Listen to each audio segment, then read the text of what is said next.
Hello everyone, this is Tyson with the Miami Association Realtors, bringing you a quick lesson on how to use Valuate, which is a component of the RPR system.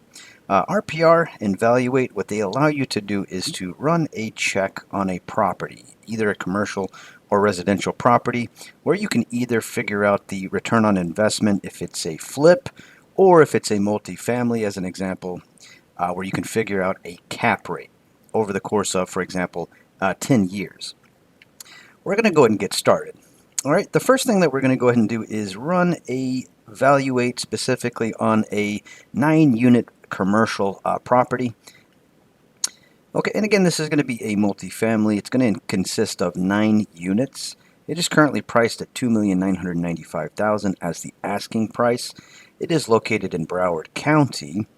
They are also indicating that it does have a high cap rate, which we're going to double check. These units are 2 stories, as you can see here. If we move down, we might be able to get a little bit more information located here in the remarks. Offered at a 7.17% cap rate, 9 units in Hollywood, Florida. Brand new units, inside and out, fully furnished, full rented with annual leases. This is something we want to keep in mind. So they're indicating that all of the units are being rented out. All units have AC with split systems as well. Each unit has a flat screen TV and a fully equipped kitchen with dining space, Wi-Fi plus electricity and water, all included in the rent. Net operating income, which is NOI, of $214,800. Detailed financials are available with a fully executed non-disclosure agreement. So what we could try to do is double check, see if they've added any attachments at the top. Yes, they did. We have access to the NDA for advanced financials, boundary survey as well, and of course the property financial analysis and cash flow. This is the income property analysis report provided directly from the brokerage. Let's go down here under executive summary. So yes, they're indicating that it is a 9-unit. Occupancy is 100%.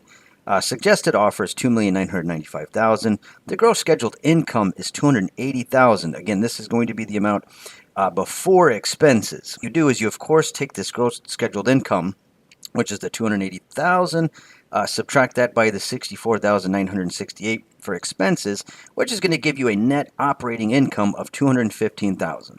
All right.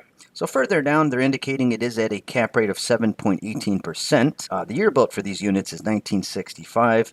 A total of 14 parking spaces. The lot size is 11,000, and the total building square footage is 3,632. So if we go down, if we continue to go down, we're going to get some additional information where they're going to provide us the rental income.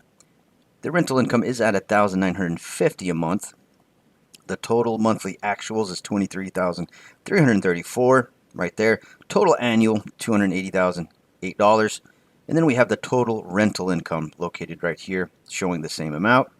Moving down, they have itemized the expenses. This is extremely important. Sometimes the listing agent will not include the tax amount for these units within the total expenses.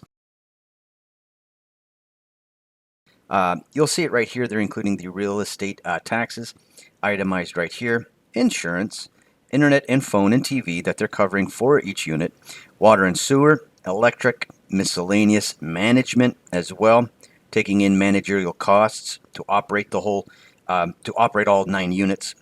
The amount for waste. So if we go ahead and go down here, we have the itemized per unit total expenses located right here at $5,429.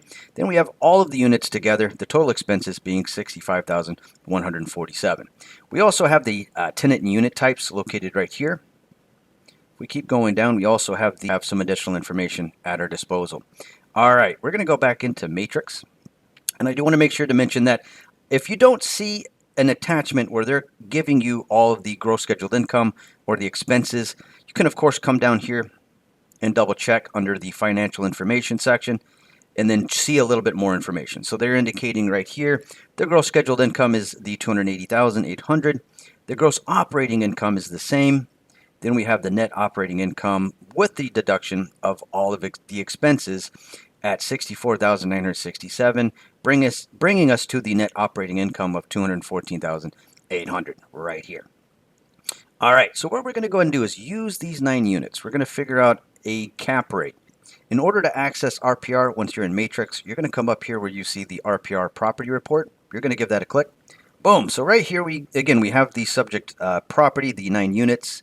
We have the list price, the price per square feet, the closing price the last time that this property sold back in 2021 at $1,699,000. Now, again, when it was sold back in April 29th, likely there was no renovations. The current owner did spice things up, did renovate all 9 units, bringing the asking price $2,995,000.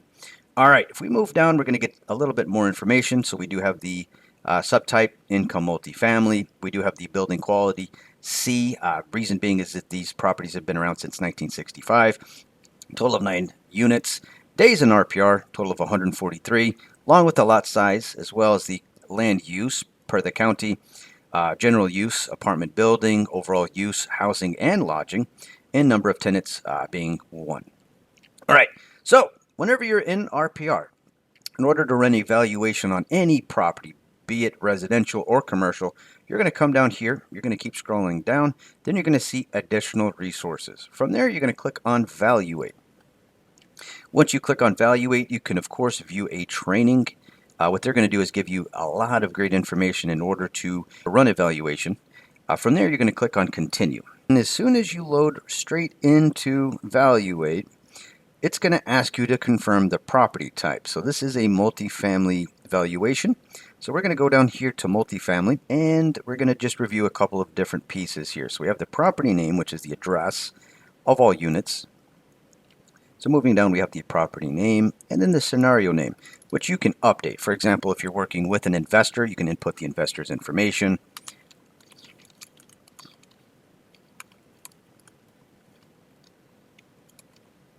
Like so, I just went ahead and put John Smith investment. Moving down, it's going to give you the square footage of the units, the purchase price loaded directly from the listing agent, the total number of units, and then we can populate some additional information here under gross potential rent that we located within the attachment and also from Matrix. So once again, we're going to scroll down here, and then from there we're going to find the net operating income located right here at $214,800. All right, so we're going to go ahead and load that in under gross potential rent. And then we have the TTM operating expenses and reserves, where we can include all of the expenses as well. So the expenses that we have here is going to be $64,967.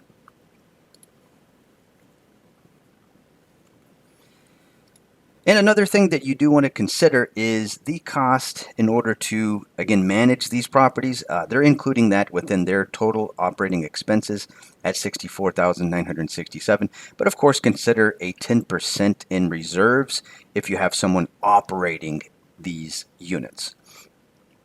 All right, moving down, you have the annual income growth rate. The system does give you a bump in 3%. This is going to be based on the rental increases year on year. Moving down, you have the fiscal year begins. So this is going to be when the investor actually purchases the units. From here, we're going to go ahead and select, for example, October 1st, 2023. And our holding period, how long we're going to hold on to these units, is going to be 10 years. The loan to value is going to be 65%, meaning we're going to have a 65% loan and 35% cash down. Moving down, we're going to start with an interest rate of, for example, 5%. And then the number of equity players, meaning how many people are investing in purchasing these units, we're going to go ahead and select 1, but you do have the ability to select 2 as well. From here, I'm going to click on Submit. All right, and then as soon as you're into the system, it's going to provide you an unlevered and levered cash flow. So under unlevered, what this is indicating how much money you're going to bring in over 10 years if you do not have a loan. So we're going to bring in $1,887,203 with an internal revenue rate of 6.35% and an average cash on cash being 6.30%. So what this means is after 10 years, we're going to effectively bring back 56.30% of our earnings based on our purchase. Moving down, we have levered. What this means is if you establish a loan, which is that 65%. So if we go ahead and use a loan, we're going to bring back, after those 10 years, $965,679 with an internal revenue rate of 8.01% with an average cash on cash being 6.19%. All right, moving down, you also have your unlevered analysis. This is going to give you more information as well, meaning how much money we're going to bring in year on year if we do not use a loan. And then we have the cap rate starting at 5.22% the first year, being bumped up to 5.47% the second year. Again, this is based on us bringing up the rental prices 3% year on year, like so. All right, moving down, moving down to section purchase. All right, where we can include the number of parking spaces, which is a total of 14. We're going to go ahead and put that there. And then from here, we can also input the total occupancy, which is 100%. Right here, if we do purchase the property at $2,995,000, year one net operating income of $156,277. Price per square feet is going to be $277. We're going to have a price per unit of $332,778 with a year one cap rate of 5.22%. All right, this section under sale is going to give us figures based on when we sell the property after holding 10 years. So we have the holding period, the sale year net operating income, which is going to be $223,706, and then the upcoming year after that would be $232,366. And then we'll end with a sale cap rate of 7.47%. Again, all of these numbers are going to be based on the sale year, meaning after we hold it for 10 years. All right. Do want to make sure to mention that you can update the year one cap rate as well. If you do change this, what this is going to do is update the purchase price. So for example, the year one cap rate is going to be 5.22%, but if we want to maybe have a goal of 6% that first year, it's going to update the purchase price. So if we want a year one cap rate, what we're going to need to offer is $2,604,617 in order to start the first year at 6%. From here, I'm going to update it to 5.25% as well. However, again, you can change the year one cap rate, or if, for example, you submit an offer, again, you can change the purchase price as well within Valuate. For example, you submit an offer maybe for something a little bit lower, maybe you run a CMA on the property, maybe you offer just a flat $2,880,000. You can go ahead and put that here under purchase price. And then what that's going to do is, of course, update the year one cap rate right here at 5.58% right there, and that's going to update the sale figures on the right. All right. Now what we want to make sure that we do is come over to purchase and sale. We want to make sure that we include some figures, some reasonable figures under purchase. Coming up here under closing costs, we're going to go ahead and enter and then put $84,000 right there. Click on enter. And as you do this, this will change the unlevered and levered analysis, both the amount that we're going to have if we just pay cash and if we pay with a loan right here. Moving down, we have the ability to include any reserves under capital reserve escrow. From here, I'll go ahead and put, for example, $20,000. Hit enter. Then from here, we can include equity debt broker fee as well. Going to go ahead and put 3% there. And we have recording fees and miscellaneous fees and transfer tax. All right. And as you can see, our numbers are going to change. So for example, we have an internal revenue rate of 6.39% without a loan, and then an 8.06% with a loan right here. All right. So moving over here on the right, we have the sales figures once we sell the property. Another quick tip that I wanted to make sure I mention is if you want to have a better figure for levered, you have the ability to come here under source of funds, come all the way down to permanent loan, and then, for example, the system by default is set to have you refinance after holding for 2 years. But you can update this. For example, you can come down here and then select a refinance option after holding for 60 months. And then enter a new interest rate. For example, we started with 5. Maybe we might be able to get a 4.25% interest rate once we refinance in 60 months. And then as you can see, it did bump up the levered analysis. It's going to give us an update in cash flow at $982,592, an internal revenue rate of 8.94%, and then of course an average cash on cash being at 9.43% if we do take on a loan and then refinance at the 60-month period. All right, the next section that I wanted to show you guys is the levered analysis. Not much to do here, but once again, what it does is it gives you all of the information if you do take on a loan with the investor in order to purchase the properties. Breaks down the transaction capitalization, the annual cash on cash return starting from the first year all the way through the period once we sell the property. We also have the levered analysis figures that we saw earlier. We have the equity investment and then the partner equity IRR multiple. We have the source and use of funds located right here as well. All right, another cool thing that you can do is enter the section cash flow. Another really cool thing if you click on cash flow is once you go all the way down to the bottom, you're going to see the section operating expenses. So if you scroll down, you're going to find the net operating income section right here. This amount's going to be based on if you do not take on a loan. So we have that year 0 right there, the very first year. We're not going to have any income. We just purchased the property. Year 1 right here's figures at 156,277. Year 2, 162,914. Year 3, all the way through year 10 at 223,706. If we scroll down, we can also get more information. And then if we scroll down, we have the levered cash flow further down on the page, which is going to give us the amount that we're going to bring in year on year if we have a loan. So right here we have year 0. So we have the acquisition loan proceeds. We're going to have a loan at 1,887,600 right here, giving us a levered cash flow of 1,100,400. Moving over, we have year 1 at 34,680 that we're bringing in, year 2 all the way through year 10, giving us a gross accumulation of 1,142,694, again, if we take on that loan.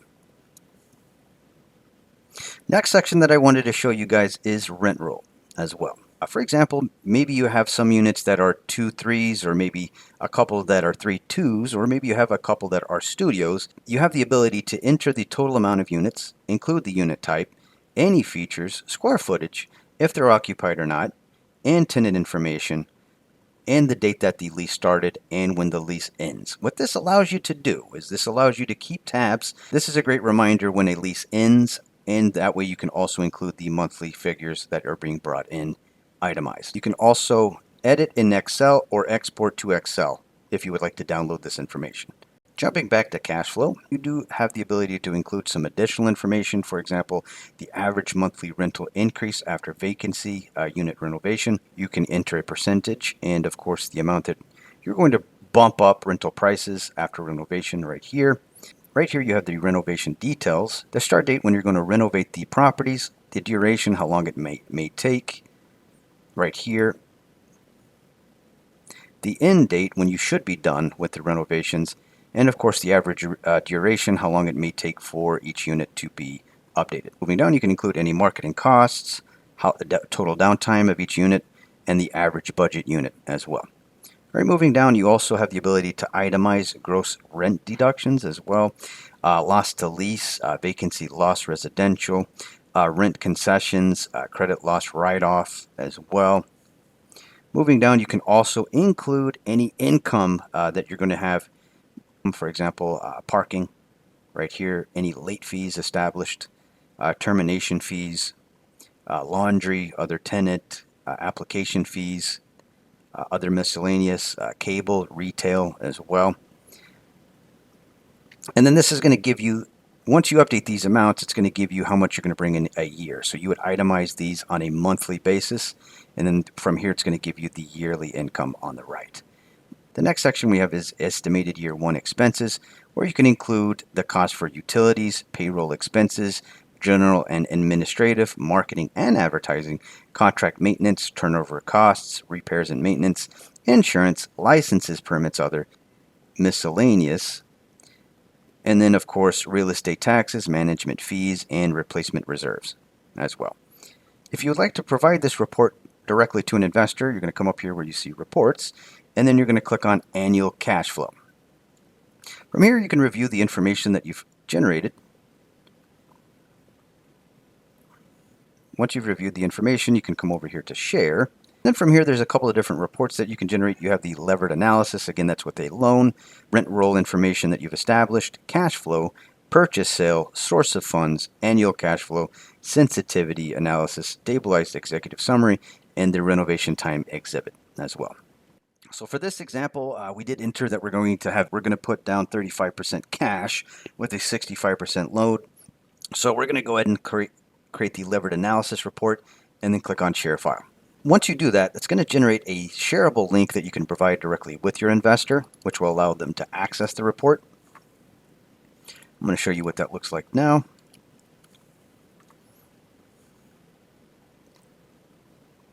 Once you generate it, your investor that is taking on a loan is going to be able to see both the unlevered analysis without a loan and, of course, the levered analysis if they do establish a loan, along with the transaction capitalization, again putting 35% down with a 65% loan, the annual cash on cash return, the levered analysis right here, along with the interest rate, and of course our cap rate starting at 5.58% right here. I also want to make sure I cover how you can delete these reports. You only have the ability to have up to 5 reports at a time within Valuate. If you run out and you want to make sure you have more space, you're going to come up here where you see Valuate and then click on Manage Files. Once the page loads, you'll see all of the reports that you've run so far. You can quickly load one to jump back in, but if you want to make space, delete, you're going to click this button right here. Okay, so that's the first example of how you can use Valuate, figuring out a cap rate on multifamily. Another really cool thing you can do is, for example, you could look up maybe a single family home that's a fixer-upper, maybe it needs to be repaired, and figure out how you can input renovation costs and figure out the flip. What I mean by flip is how much you can get back once you sell the property. So that's going to be the next scenario. We're going to look up a property in the MLS. We're going to go here under search. We're going to come down to RE1, RE2 single family condo. This can also be done for commercial properties, but for this one, we're going to keep it very simple. We're going to go here under active. We're going to select single family right there. All right, from here, we're going to leverage the field remarks, and we're going to include a search term, for example, handyman. Just make sure you have an asterisk before and after the word, which should bring us down to 26 matches. We could be as specific as the county. I'm going to click on Miami-Dade, which brings us down to 3 matches. From here, we're going to click on results. And from here, we'll look at the last one at 1367 Northwest 41st Street in North Miami Estates. I'm going to click on the listing number and then move down to remarks. Handyman special in the city of Miami, 4-bedroom, 2 baths. 1,646 square feet. Great potential. Bring your investors cash only. From here, we're going to click on the photo so we can figure out for our investor what needs to be repaired for this property. In the very least, looks like painting. All right. From here, looks like cabinetry may need to be replaced. Maybe some molding going on as well. All right. We're going to keep going. On the outside, we got some stains going on. All right. Here's an image from the outside. We have an image from the front. All right.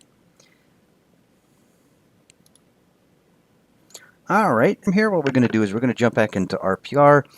We have an investor that wants to purchase this property. We're going to go ahead and figure out a return on investment if we repair the property, renovate the property, and then flip it. From here, we're going to go back up to the top. We're going to click on RPR Property Report. And then from there, we have the list price at $360,000. Right there, it is a 4.2. We have the square footage. We also have a realtor valuation module price at $342,930. Right here with a 5-star confidence. Property has gone up in value this month at $8,560. If we scroll down, we're going to go ahead and run a report using Valuate.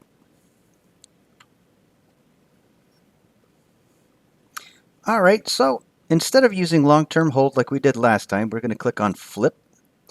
And then from there, we have, again, the property name and then the scenario name. This is where I would suggest to input the investor's information. So from here, I'm going to go ahead and input John Smith, single family investment, right here.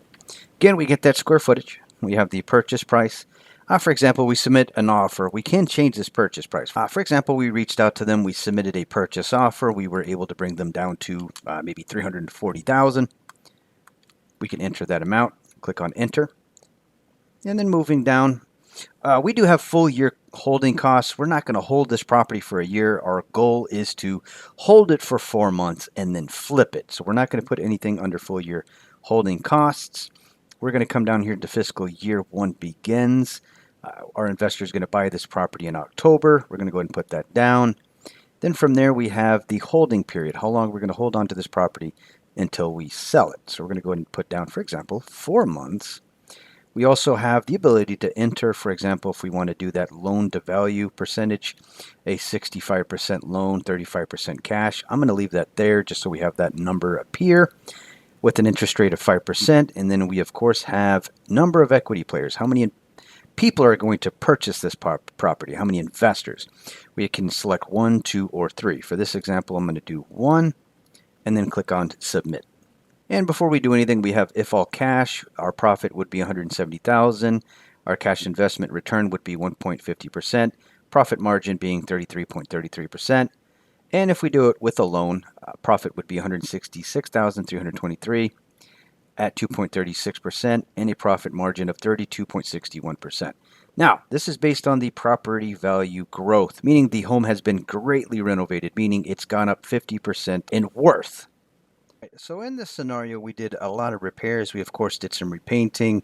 We had to knock down some walls and, of course, remove some of the molding. All right, so we're not done. This is, of course, the best case scenario. However, what we want to do is make sure to enter purchase sale details. We're going to come up here under purchase sale. From here, just like last time, we're going to come over here under renovation budget. For example, we're going to do a lot of remodeling. There's a lot that needs to be done in order to bring this property up to standards. We're going to, for example, have an investor spend $100,000 on the property. Like so, we're going to go ahead and enter that under renovation budget. It's going to give us a little indicator letting us know that there is a mismatch between your input for renovation budget on the purchase sale page and the sum of the renovation budget cash flow. We do need to make sure once we update this information, go into cash flow and then input when we're going to do those repairs. First, we need to enter closing costs. From here, we'll put in closing costs roughly around $10,500. Going to add a 3% closing cost. From here, we're going to skip capital reserve escrow. We're not going to hold on to any money. We're going to flip this property. From here, we're going to enter the equity debt or broker fee. We'll go ahead and put, for example, 3%. We can, of course, include any recording fees miscellaneous as well. I'll go ahead and put 1%. And then we have information for transfer and tax. The next thing we're going to do is come up to cash flow. That way we can input when we're going to renovate this property. All right, so from here, we're going to go down. And then we're going to locate renovation outlays right here. So we're just going to say that very first month, we're going to go ahead and get all of the repairs done. We're going to go ahead and drop the full $100,000 and then click on enter. Once we do so, that little notification we got under renovation budget is now gone, as you can see. All right. From here, I'm going to click back on home. From here, we're going to get more realistic numbers based on having to completely repair this property. So if we do all cash, we're going to get $45,900 with a profit margin of 9%. And with debt, meaning a loan, we would get $41,028 with 8.04%. All right. So if you do want to share this report, you're going to come up here where you see share. And then from there, we have, once again, the levered analysis, cash flow, purchase sale, source of funds, annual cash, and sensitivity. From here, I'm going to click on purchase sale and then click on share file and show you what this report looks like. All right, and this is the information that our investor would see, again, giving us the if all cash and with debt information. The purchase price, we were able to save $20,000. We have the price per square feet right here. Right here we have the renovation budget, closing costs. For example, we find out that it doesn't cost $100,000 to actually repair the property. Maybe it's only $75,000 in order to repair the property. We can update that information, which will update the if all cash amount and if with debt information. And then we can update the point of sale when we actually sell this property. We hold it for 4 months. We have the gross valuation sale price and then the selling costs. For example, we can come in here and put 3%, which means that we'll have a total, which would mean if all cash, we were going to bring back $55,600. or with a loan $50,999. Now, once you change this amount, it is going to ask you to update the cash flow information as well, just that way it matches. You can come back under cash flow, come down to renovation budget, and then change it from the 100,000 to 75,000. Okay, so I just want to recap what we did so far using RPR Valuate. The first example, we looked at 9 units, and then we figured out a cap rate and return on investment after holding the property for 10 years. And now we did a flip. What I did is I wanted to make sure I included a fairly large renovation budget. I entered the closing cost at 3%, but you can kind of play with the system in order to figure out the best return on investment. Again, this is just a sample on how to use the data in Valuate. Hope you found this helpful. You can find more tips like this by going to our YouTube channel, which is youtube.com/miamitrainers, or by going into the MLS Help Center, which you can find by going to miamirealtors.com/MLS.